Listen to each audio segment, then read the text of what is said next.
Bienvenidos a esta semana en el Congreso, donde le presentamos la información de las actividades más destacadas en la Cámara de Diputados, el Senado de la República y, por supuesto, en la Comisión Permanente. Esta semana, la Comisión Permanente del Congreso de la Unión emitió declaratoria de reforma constitucional en materia de reforma política de la Ciudad de México. En agenda política, grupos parlamentarios se pronuncian sobre detención del exgobernador Humberto Moreira Valdés. Además, analizan en el Senado repercusiones del fenómeno migratorio en derechos humanos y laborales de niñas, adolescentes y mujeres. Por otra parte, integrantes de la Comisión Bicameral del Canal de Televisión del Congreso de la Unión entrevistaron a las y los aspirantes al Consejo Consultivo. Quédese con nosotros, comenzamos.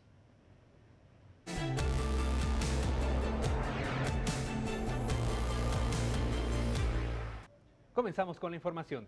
El presidente de la mesa directiva de la Comisión Permanente, diputado Jesús Zambrano, emitió la declaratoria de reforma constitucional en materia de reforma política de la Ciudad de México. En este acto estuvo presente el jefe de gobierno del Distrito Federal, Miguel Ángel Mancera. La Comisión Permanente del Honorable Congreso de la Unión, en uso de la facultad que le confiere el artículo 135 de la Constitución Política de los Estados Unidos Mexicanos y previa aprobación de la mayoría de las honorables legislaturas de los estados, declara reformadas y derogadas diversas disposiciones de la Constitución Política de los Estados Unidos Mexicanos en materia de la reforma política de la Ciudad de México. Pasa al Ejecutivo para sus efectos constitucionales. Con fundamento en el artículo 140 del Reglamento para el Gobierno Interior del Congreso, el proyecto aprobado se envió al Ejecutivo Federal para su publicación. Por otra parte, el presidente de la mesa directiva señaló que se da el paso más importante desde la reforma de 1996, que dejó atrás 7 décadas de concentración del poder de la autoridad federal en el Departamento del Distrito Federal y en las delegaciones. A los partidos políticos. Sin duda, hoy comienza una nueva etapa para la Ciudad de México. La declaratoria de reforma constitucional que hoy se ha dado será el último acto del Congreso de la Unión sobre el régimen interior de la ciudad. Damos el paso más importante desde las reformas de 1996 y 1998, que dejaron atrás casi 7 décadas de concentración del poder en la autoridad federal, en el Departamento del Distrito Federal y en las delegaciones. El presidente de la mesa directiva dijo que el Congreso celebra que la sociedad capitalina se exprese en un proceso fundacional donde la descentralización, la autonomía y la soberanía popular serán figuras centrales. 63ª legislatura ha tomado una decisión histórica que ubica a la Ciudad de México a la par de los estados de la República, que apunta a la renovación del Pacto Federal y que define las funciones de la ciudad capital sin limitar las prerrogativas de sus habitantes. Se amplía así el camino para una relación de mayor respeto y cooperación de las autoridades capitalinas con los poderes federales, en el que la descentralización, la autonomía y la soberanía popular serán los factores para el equilibrio. Por el Partido del Trabajo, la senadora Marta Palafox Gutiérrez dijo que la transformación política del Distrito Federal es una medida inclusiva dentro del Pacto Federal, al reconocer la necesidad de tratar a todas las entidades de manera similar.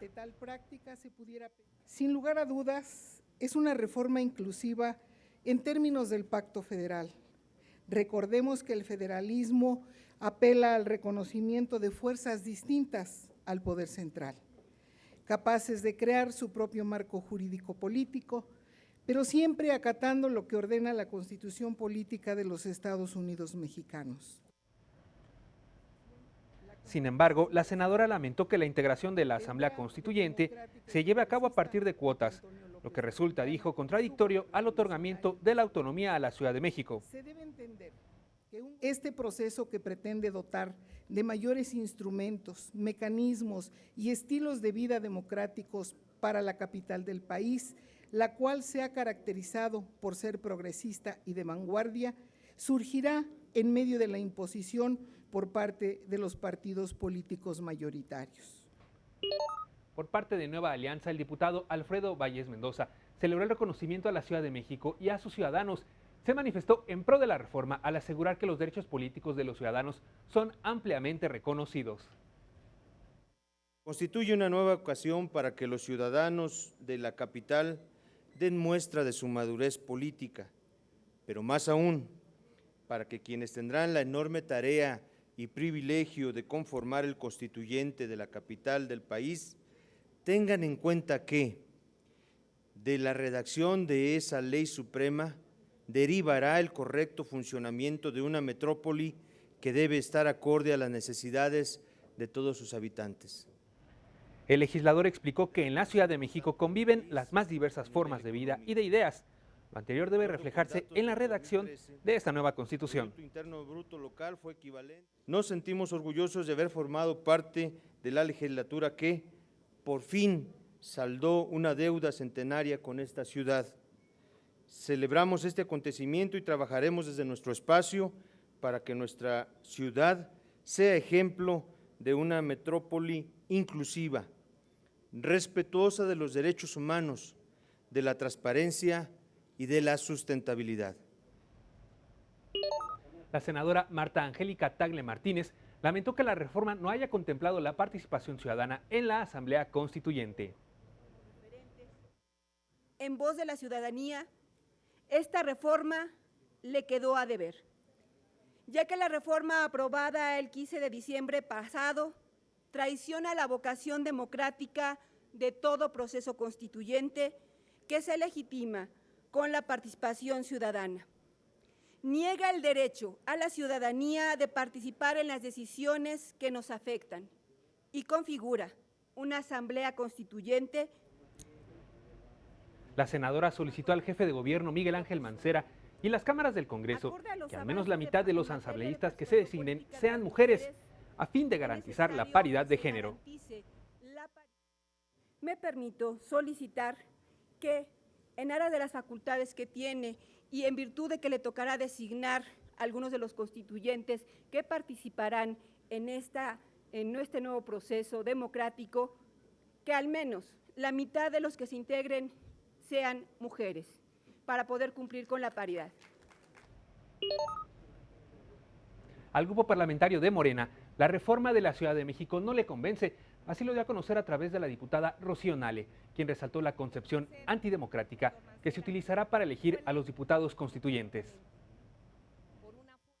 Consideramos un deber histórico improrrogable dotar de derechos plenos a los habitantes del Distrito Federal.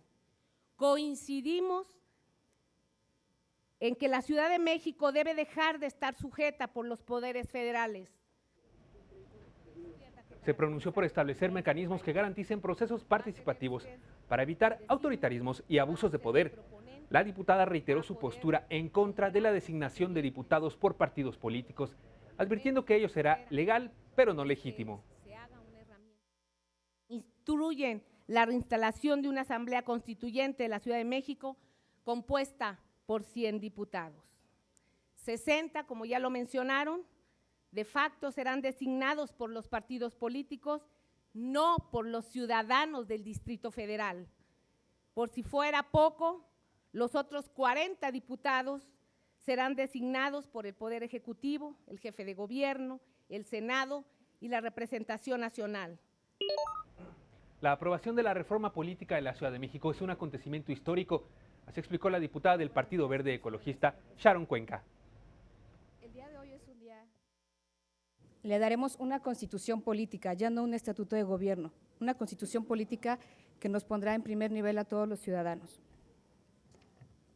Se ha trabajado mucho por impulsar y llegar a los acuerdos necesarios que permiten que el día de hoy se logre esto. Una reforma que va a beneficiar a los ciudadanos, habitantes, visitantes de esta ciudad. Apuntó que a la ciudad se le dotará de una constitución política con naturaleza diversa. Señaló que la nueva norma deberá hacer frente a problemas de movilidad, pobreza y marginación que enfrenta la capital. Esta reforma permite la evolución de la Ciudad de México como ente jurídico político con particulares propias de una entidad federativa. Está fundada y analizada para proteger las necesidades propias de los ciudadanos y considerar que el Distrito Federal tiene una acepción, una naturaleza jurídica distinta a las 31 entidades restantes. Por el Partido Encuentro Social habló el diputado Alejandro González, quien consideró que la aprobación de esta reforma es un momento histórico para el país y para la Ciudad de México. Queremos felicitar a las personas que habitan y hacen todos los días a la Ciudad de México por tan significativo avance normativo, institucional, demócrata, social. Transitar de los órganos de gobierno a la noción de los poderes constituye una inconmensurable evolución que resulta justa, necesaria e imparable. El legislador de Encuentro Social aseveró que la reforma es un referente en la vida política del país, ya que termina con la inferioridad jurídica y política del DF frente a los estados.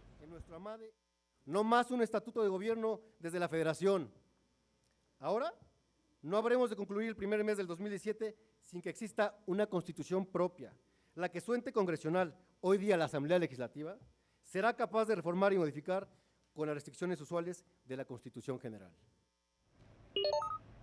Hay voces que consideran que esta reforma es insuficiente, así lo resaltó el senador del PRD, Miguel Barbosa. Sin embargo, explicó que esta aprobación es producto de la pluralidad y los acuerdos políticos. La Constitución de la Ciudad de México deberá contener los preceptos más avanzados en materia de derechos humanos, justicia social y libertades individuales.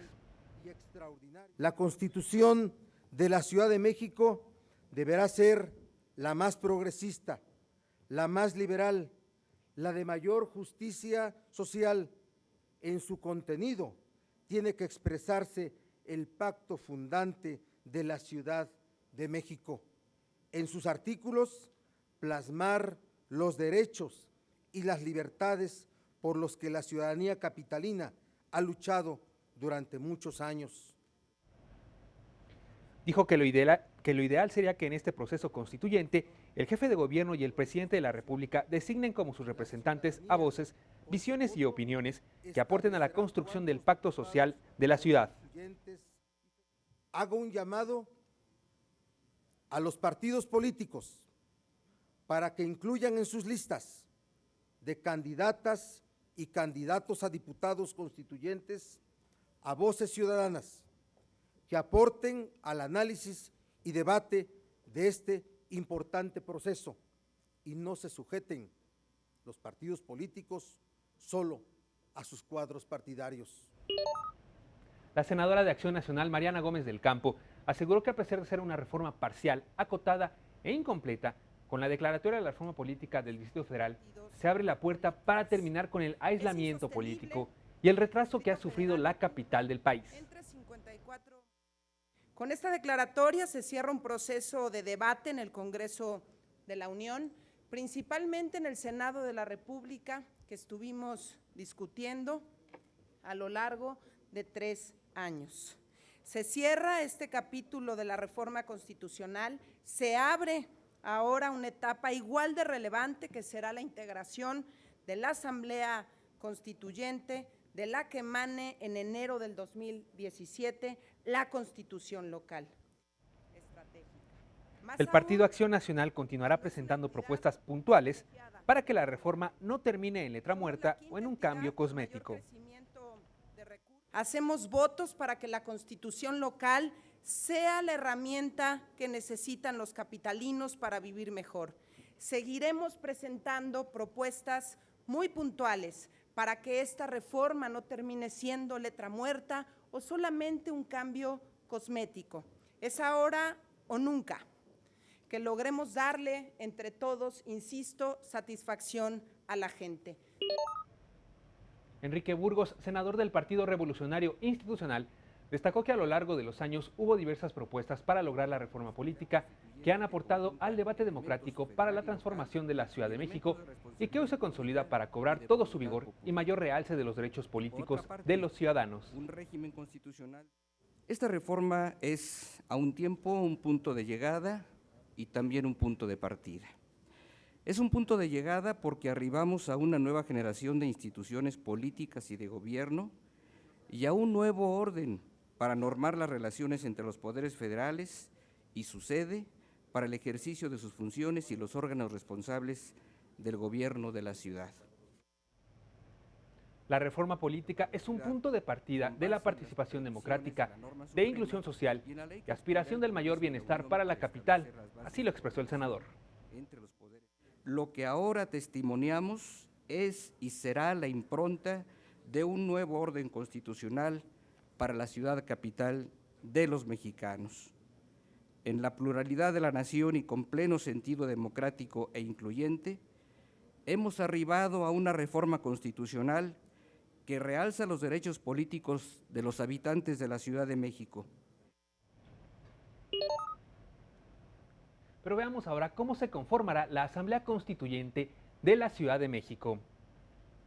Se compondrá de 100 diputados constituyentes, los cuales serán elegidos conforme a los siguientes criterios.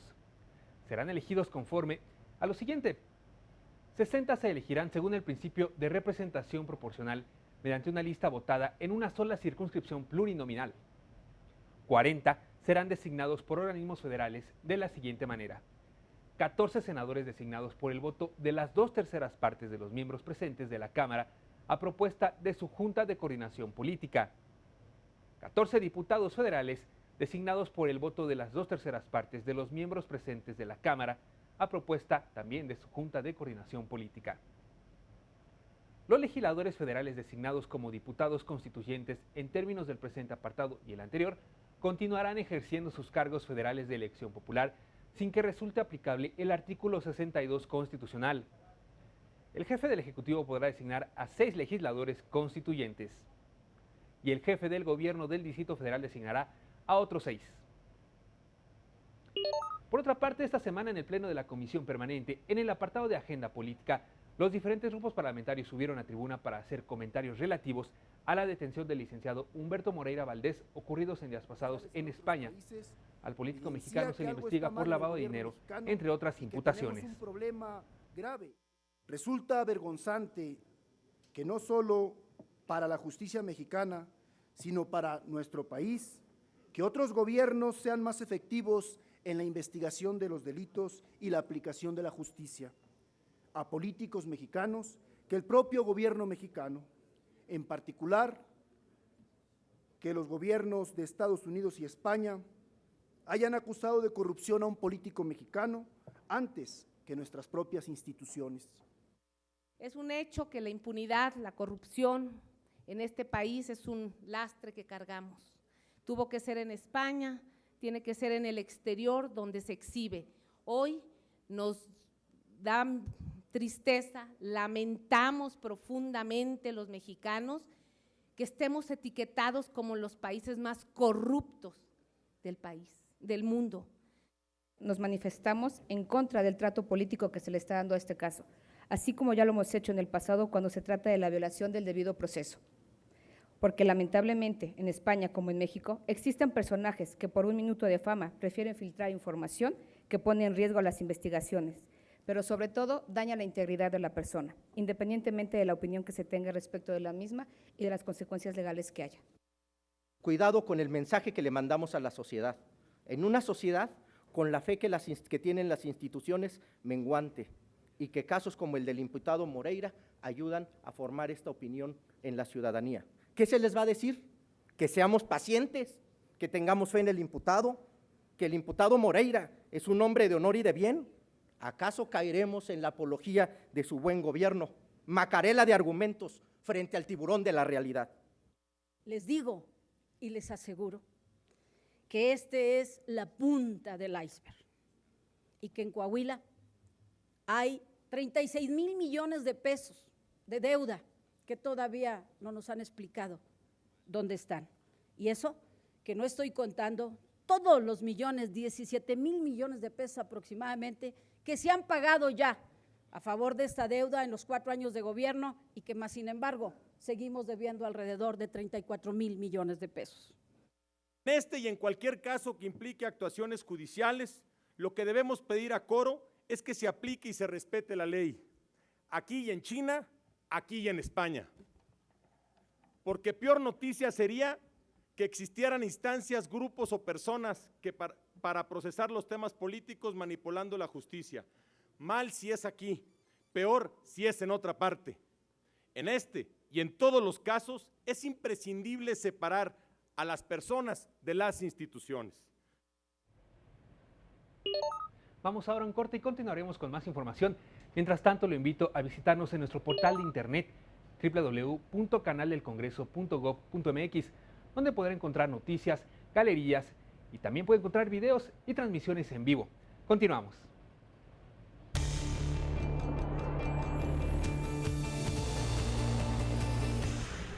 Analizan en foro recomendaciones de la ONU en materia del fenómeno migratorio y sus repercusiones en los derechos humanos y laborales de infantes.